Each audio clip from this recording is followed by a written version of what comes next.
We have sad news to share out of western Wisconsin tonight. 3 Girl Scouts and a woman are dead after a hit and run. And we're 3 days away. News 3 is your home for next week's midterm election coverage. You'll hear from candidates in multiple races tonight as they try to win over undecided voters. It's so beautiful, it's vibrant. It feels like home, a home away from home. It's a space helping Black women achieve their dreams. See the new space and hear more about its purpose tonight on News 3. This is News 3 at 10.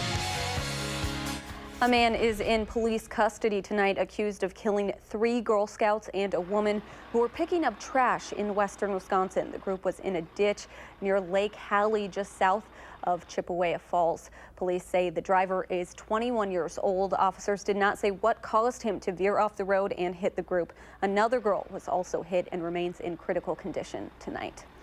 We are days away from the midterm elections. On Tuesday, voters in Wisconsin's 1st congressional district will vote in a new representative after Speaker Paul Ryan announced his retirement after 20 years. Adam Duxter spoke to both candidates about what they want to do in D.C. Well, Amanda, it's safe to say that both Randy Bryce and Brian Stile come from a differing background. Randy Bryce coming from an ironworking background, while Brian Stile comes from a background in law. But come this point next week, only one of them will represent Wisconsin's 1st congressional district. I don't know if I believe it, but I'll take it. I'll take it. Yeah. In the small town of Clinton, Wisconsin, Republican Brian Stile works to introduce himself to potential voters in the state's 1st congressional district.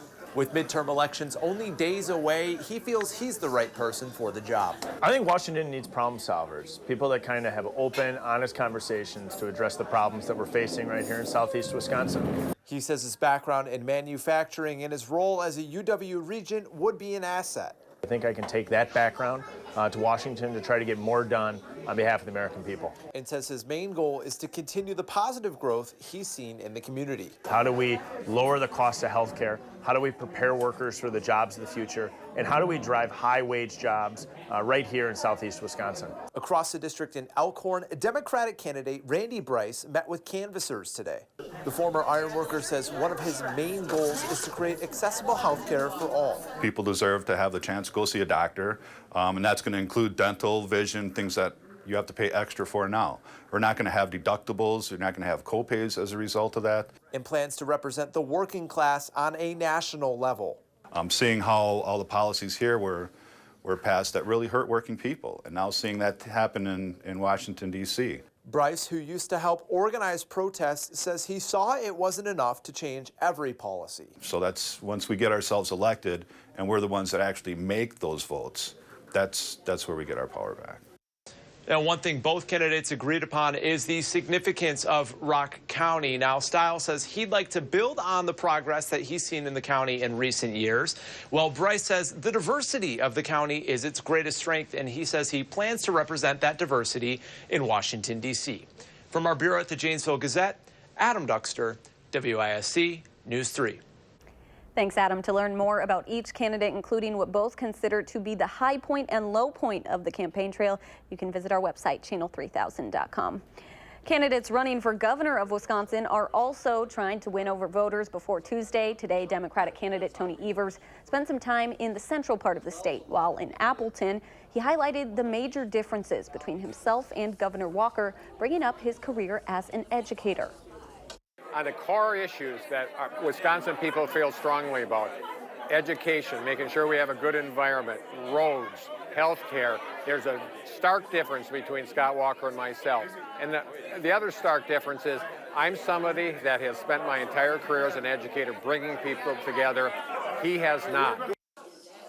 Tomorrow, Evers plans to visit Racine, Kenosha, and Milwaukee. Governor Walker is also spending his weekend campaigning. This afternoon, he was at a rally in western Wisconsin with Vice President Mike Pence. While in Hudson, the governor talked about pre-existing conditions. And so as I think about the next few days, I need your help now more than ever, because the only reason this is close is because of the big lie. You might have heard about it on TV and elsewhere, the big lie about pre-existing conditions. So let me give you the facts. You see, in Wisconsin right now, everyone living with a pre-existing condition is covered. And as long as I'm your The governor also talked about job creation while campaigning in Platteville this morning. And party leaders for Republicans and Democrats are campaigning across the country this weekend, trying to make sure voters turn out to the polls in large numbers. Kenneth Craig reports. President Trump was back in Florida for another rally Saturday night. This is my home also. Great state. Earlier in the day, Mr. Trump was in Montana, campaigning on behalf of Matt Rosendale, who is challenging incumbent Senator John Tester. This election will decide whether we build on the extraordinary prosperity that we've achieved or whether we let the radical Democrats take control of Congress. The president says he blames Tester for blocking the nomination of Dr. Ronnie Jackson for Secretary of Veterans Affairs. He tried to destroy him, and I've never forgotten it. The president says a vote for Democrats means weak borders. The Democrats want to invite caravan after caravan of illegal aliens to flood into your communities. Democrats called on their biggest star, President Obama, to counterattack Mr. Trump. Suddenly they are telling you that the biggest threat to America, the biggest threat is some impoverished refugees 1,000 miles away. Former President Obama campaigned for gubernatorial candidate Stacey Abrams in Atlanta Friday. Obama says the current administration is taking credit for his progressive agenda. When the Republicans start talking now about how, oh, look how great the economy is. Where did you think that started? They didn't start that. Abrams could become the first African-American governor in Georgia. Kenneth Craig for WISC News 3. President Trump will travel to Georgia and Tennessee for rallies tomorrow. Make News 3 your election night destination for the fastest numbers and best analysis.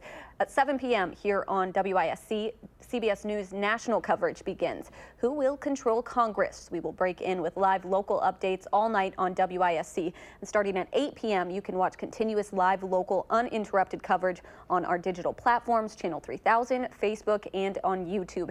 And at 9 p.m., our local coverage will be available